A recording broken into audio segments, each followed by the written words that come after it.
समस्त मातृशक्तियों भाई बंधुओं सादर जय श्री कृष्ण। आप सभी का बहुत बहुत स्वागत है आपके अपने ही चैनल एस्ट्रो गुरुजी में। मित्रों, यदि आपने अभी तक हमारे चैनल को सब्सक्राइब यदि नहीं किया हो तो अभी सब्सक्राइब कर लें और बेल आइकन को अवश्य दबाएं, जिससे हमारे अगले आने वाले नए वीडियो की नोटिफिकेशन सबसे पहले आपके पास पहुंचे। आप नित्य नई नई ज्ञानवर्धक जानकारियां व नित्य का राशिफल हमारे चैनल से प्राप्त करते रहें। तो मित्रों, आज आपको हम बताने जा रहे हैं महान पुण्य को देने वाली परिवर्तिनी एकादशी की व्रत कथा, पूजा विधि और इसका महत्व। तो इस एकादशी को पद्मा एकादशी भी कहते हैं, वामन एकादशी भी कहते हैं।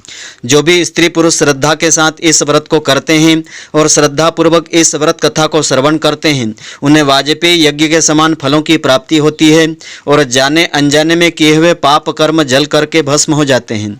तो परिवर्तिनी एकादशी दिनांक 29 अगस्त 2020 शनिवार के दिन रहेगी। तो यह व्रत जो है भगवान विष्णु जी की प्रसन्नता के लिए किया जाता है। भगवान विष्णु जी देवशयनी एकादशी के दिन 4 महीनों के लिए सो जाते हैं। देव उठने एकादशी पर जागरण करते हैं। तो ऐसा माना जाता है कि परिवर्तिनी एकादशी के दिन भगवान विष्णु जी सोते हुए करवट बदलते हैं।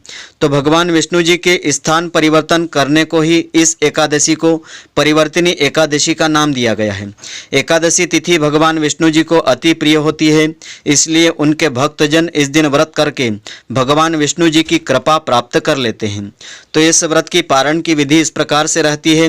एकादशी के व्रत को समाप्त करने को पारण कहा जाता है। एकादशी व्रत के अगले दिन सूर्योदय के बाद पारण किया जाता है। एकादशी व्रत का पारण द्वादशी तिथि समाप्त होने से पहले कर लेना अति उत्तम होता है। यदि द्वादशी तिथि सूर्योदय से पहले समाप्त हो गई हो तो एकादशी व्रत का पारण सूर्योदय के बाद ही किया जाना चाहिए। द्वादशी तिथि के अंदर पारण न करना पाप करने के समान होता है। कभी कभी एकादशी व्रत लोग लगातार 2 दिनों के लिए हो जाता है। जब एकादशी व्रत 2 दिन से होता है तब स्मार्त परिवारजनों को पहले दिन एकादशी का व्रत कर लेना चाहिए और दूसरे दिन वाली एकादशी को दूजी एकादशी कहते हैं। तो सन्यासियों, विधवाओं और मोक्ष प्राप्ति के इच्छुक श्रद्धालुओं को दूजी एकादशी के दिन यह व्रत करना चाहिए। जब जब एकादशी व्रत 2 दिन से होता है तब दूजी एकादशी और वैष्णव एकादशी एक ही दिन मानी जाती है। तो परिवर्तिनी एकादशी की पूजा विधि इस प्रकार से रहेगी। इस दिन प्रातःकाल ब्रह्म मुहूर्त में उठ करके स्नान कर लेना चाहिए। इसके बाद साफ स्वच्छ वस्त्र धारण करना चाहिए। जिस स्थान पर आपको पूजन करना है उस स्थान की साफ सफाई आपको करना चाहिए। फिर गंगा जल डाल करके पूजा स्थल को पवित्र करना चाहिए और इस व्रत का संकल्प आपको लेना चाहिए।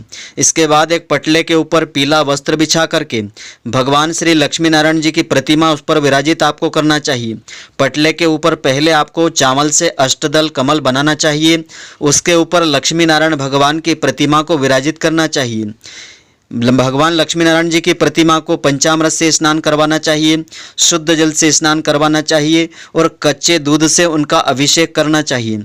उनका अभिषेक करते हुए आपको ओम नमो भगवते वासुदेवाय इस महामंत्र का अधिक से अधिक संख्या में जाप करना चाहिए और उनको धूप दीप नैवेद्य अर्पण करें और कुमकुम या चंदन का तिलक आपको लगाना चाहिए। पीले ही वस्त्र और पीले ही पुष्प की माला अर्पण करना चाहिए। एक श्रीफल चढ़ा करके कर्पूर से उनकी आरती उतारना चाहिए और भगवान के भोग में तुलसी पत्र आपको अवश्य अर्पण करना चाहिए। और कर्पूर से उनकी आरती उतारने के पश्चात भगवान विष्णु जी की चालीसा, विष्णु स्तोत्र और विष्णु सहस्त्र नाम का पाठ आपको करना चाहिए। इस दिन भगवान विष्णु जी के मंत्रों का नाम का जाप करने से अनंत गुना फलों की प्राप्ति होती है और अंत में उनसे पूजा में हुई गलतियों के लिए क्षमा आपको मांगना चाहिए।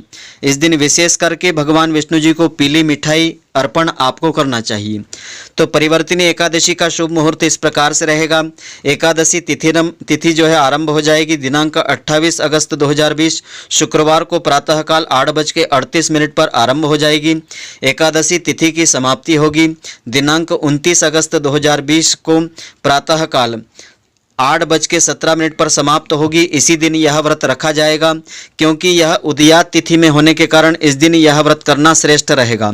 और इस व्रत के पारण का समय रहेगा दिनांक 30 अगस्त 2020 रविवार को प्रातःकाल 5:58 से आरंभ होकर के तो प्रातःकाल 8:21 का समय रहेगा। इस समय अवधि में आपको इस व्रत का पारण कर लेना चाहिए। तो परिवर्तिनी एकादशी का महत्व धर्म ग्रंथों में इस प्रकार से बताया है। परिवर्तिनी एकादशी के दिन व्रत करके भगवान विष्णु जी की पूजा करने से वाजपेयी यज्ञ के समान फलों की प्राप्ति होती है। इस तिथि का महत्व बहुत ही अधिक बताया है। परिवर्तिनी एकादशी पर भगवान विष्णु जी की पूजा आराधना करने से मोक्ष फलों की प्राप्ति होती है। भगवान विष्णु जी या उनके अवतारों की पूजा करने वाले भक्तों की भगवत दर्शन की इच्छा होती है। मान्यता ऐसी है कि परिवर्तिनी एकादशी के प्रभाव से उनकी जो इच्छा होती है वह पूर्ण हो जाती है। और ऐसा भी माना जाता है कि इस दिन भगवान अपने 5वें अवतार यानी वामन अवतार में पृथ्वी पर अवतरित हुए थे, इसलिए इस दिन वामन जयंती के रूप में भी यह दिन मनाया जाता है। तो इस दिन की पुण्यदायिनी व्रत कथा इस प्रकार से है। इस कथा को इस दिन श्रद्धा पूर्वक श्रवण करना चाहिए, जिससे इस व्रत का संपूर्ण फल प्राप्त होता है।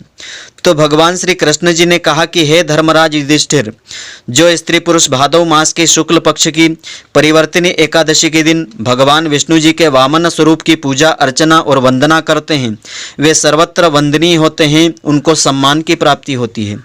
कमल नयन श्री विष्णु भगवान का कमल पुष्प से पूजन किया जाता है, जिससे विशेष फलों की प्राप्ति होती है। भाद्रपद मास शुक्ल पक्ष एकादशी को व्रत पूजन और रात्रि जागरण विधि पूर्वक संपन्न करने वाले त्रिदेव अर्थात ब्रह्मा विष्णु महेश सहित तीनों देवताओं का तीनों लोकों में पूजन का पुण्य फल प्राप्त कर लेते हैं। तो सभी को इस परिवर्तिनी यानी पद्मा वामन एकादशी का व्रत अवश्य धारण करना चाहिए।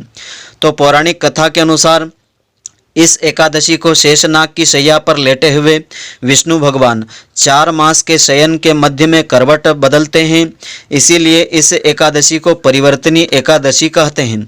भगवान श्री कृष्ण के वचन सुनकर के युधिष्ठिर ने जिज्ञासा प्रकट करते हुए प्रश्न पूछा कि हे मधुसूदन, संपूर्ण सृष्टि का संचालन करने वाले भगवान विष्णु किस प्रकार सोते हैं और करवट बदलते हैं?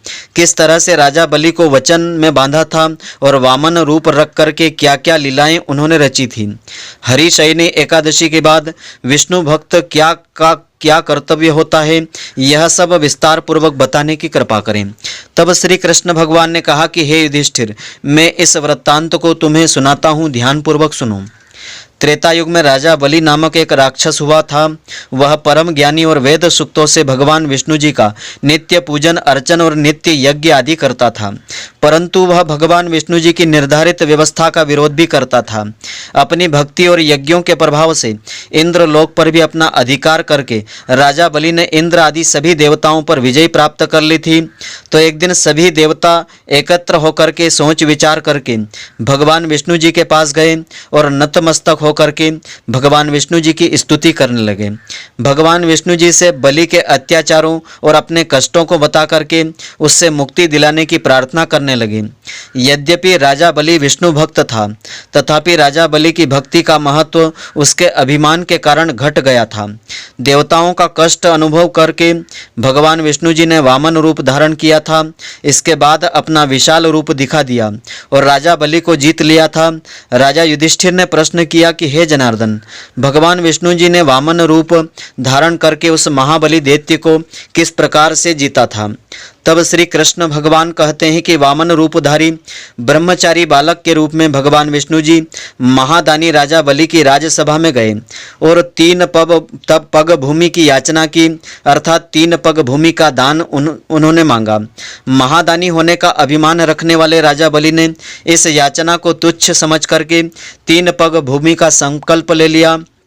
अपने त्रिविक्रम रूप को बढ़ा करके विष्णु जी ने भूलोक में पद रखे और भूलोक में जंघा रखी, स्वर्ग लोक में कमर रखी, महर लोक में उदर रखा, जनलोक में हृदय रखा, यमलोक में कंठ रखा, सत्यलोक में मुख रखा और मस्तक सबसे ऊपर था। विष्णु जी द्वारा स्थापित इस विशाल रूप को देख करके सूर्य, चंद्रमा, इंद्र आदि देवता देव सूक्तों के द्वारा उनकी प्रार्थना स्तुति करने लगे। तब राजा बलि से वामन भगवान ने कहा कि हे राजन, एक पग से पृथ्वी, दूसरे से स्वर्गलोक पूरे हो गए हैं। धरती मैंने 3 पग मांगी थी। राजा बलि बताओ कि तीसरा पैर मैं कहाँ रखूं? बलि जो अच्छे ही भक्त थे, प्रभु की कृपा पाने के उद्देश्य से शीश झुका करके खड़े हो गए। प्रभु अपना तीसरा पैर यहाँ रखें। यह सुनकर के भगवान ने बलि के मस्तक पर पैर रख दिया। भक्त जो है बलि पाताल को चला गया।